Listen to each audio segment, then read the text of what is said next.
So how often have we heard this argument? Oh, I don't have room for a layout. Oh, it costs too much. Oh, I don't have the time. We've all heard that one. I've heard every one of those arguments. Along with, I don't know where to start. I don't have any idea. There's just too much. Well, how about this idea? Why not make it simple? Let's answer the question right now. Why is this sitting here, this 2-inch piece of foam? Well, how about in today's video, we talk about something that I've come up with that might actually answer a lot of those problems. So, let's get right to it. So, I was thinking today, actually, about a project that's been on my mind for a little bit off and on.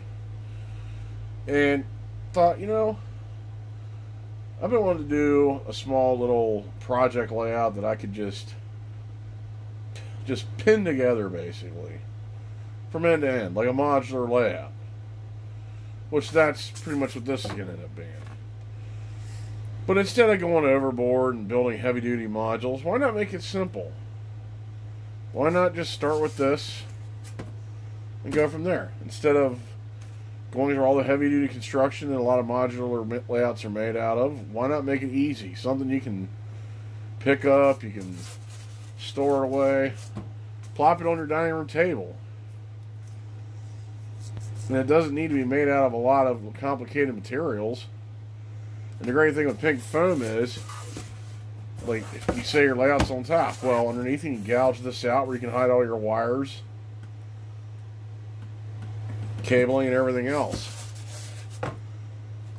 And, for those that say it's expensive, well, a sheet of this, a 2x8 foot sheet, is not that expensive compared to, say, plywood.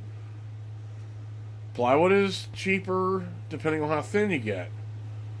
But foam eliminates a lot of the problems of weight.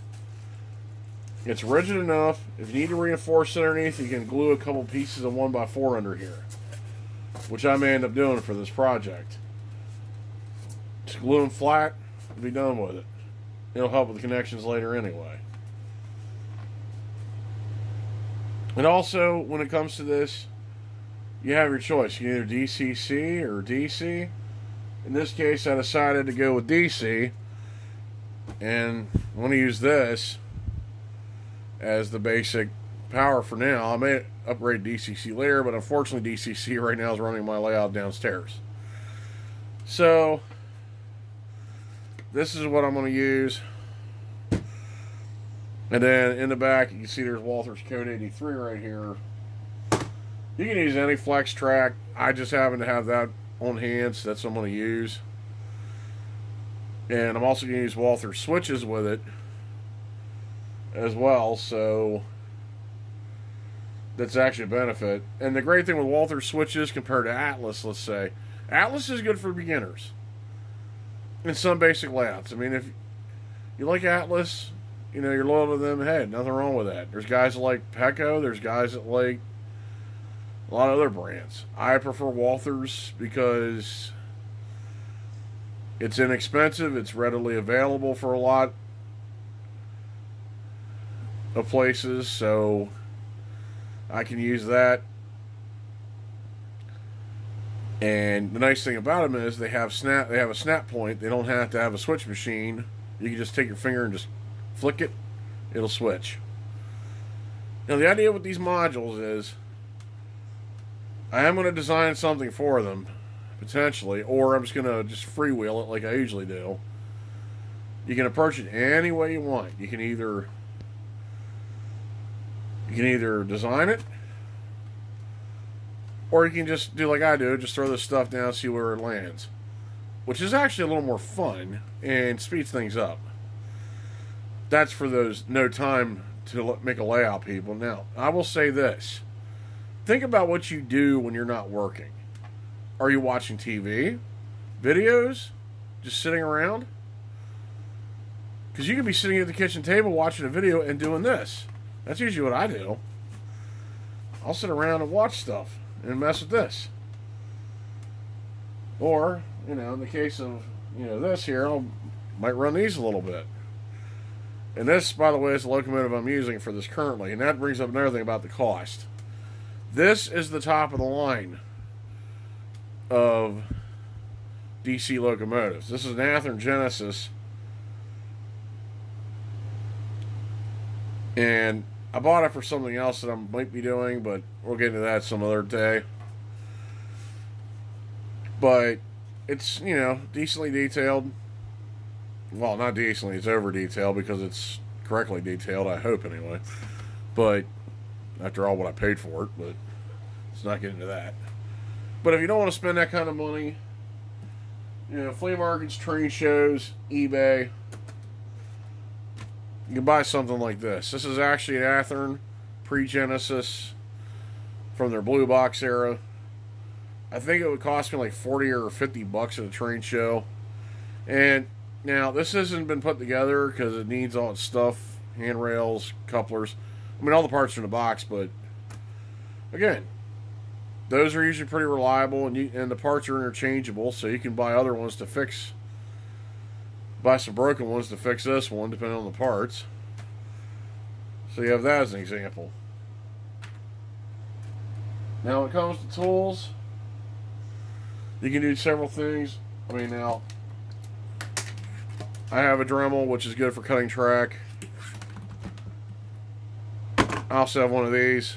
These are relatively cheap, if you can count 20 bucks as being cheap, but once you buy them, you have them. I mean, cheaper than Dremel. You're also going to need a half-decent solder iron. And one thing I will add, that if you guys are going to do, you know, follow a project like this, spend the money, get yourself decent solder. I've always been kind of a cheapskate with the solder, and trust me, you don't want to cheap on this stuff. This is one thing I learned not that long ago. I guess that was around 40 bucks, something like that.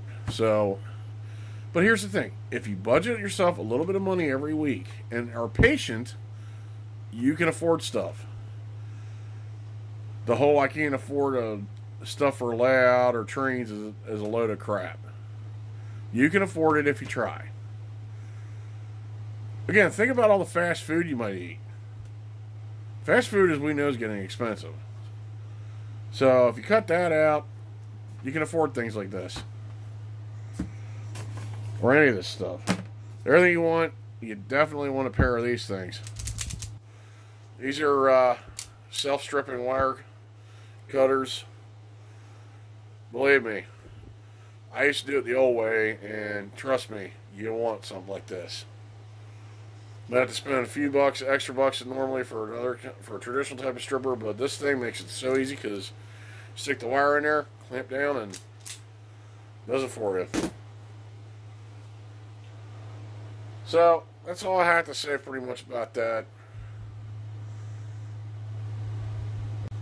So, in closing, as you see my hand, I just want to say that in the next video, hopefully, I will be doing track, even though I need to paint this first. In fact, that'll be the first thing in that video.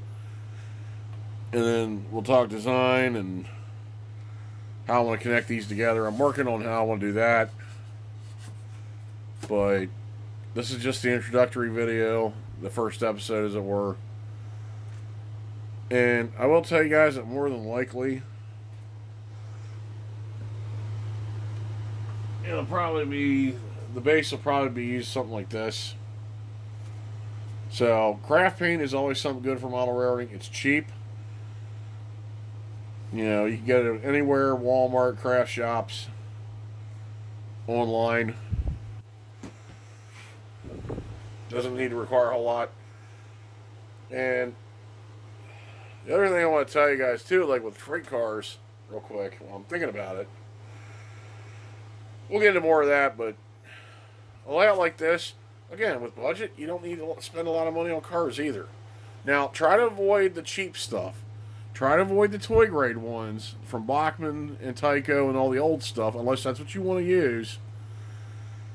But there are plenty of companies like AccuRail, even Scale Trains now is doing this where they're making car kits. They're decent enough. You don't need a whole lot of cars for a layout like this anyway, just a handful. And again, you don't have to have a train going in circles. This can be just as fun. In fact, really, building the layout's more fun than running it, in my opinion.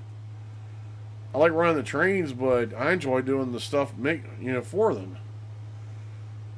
So, again, as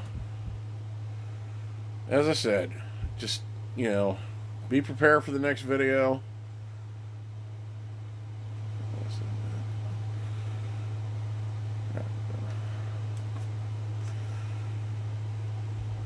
Sorry, I just lost my train of thought. Get it?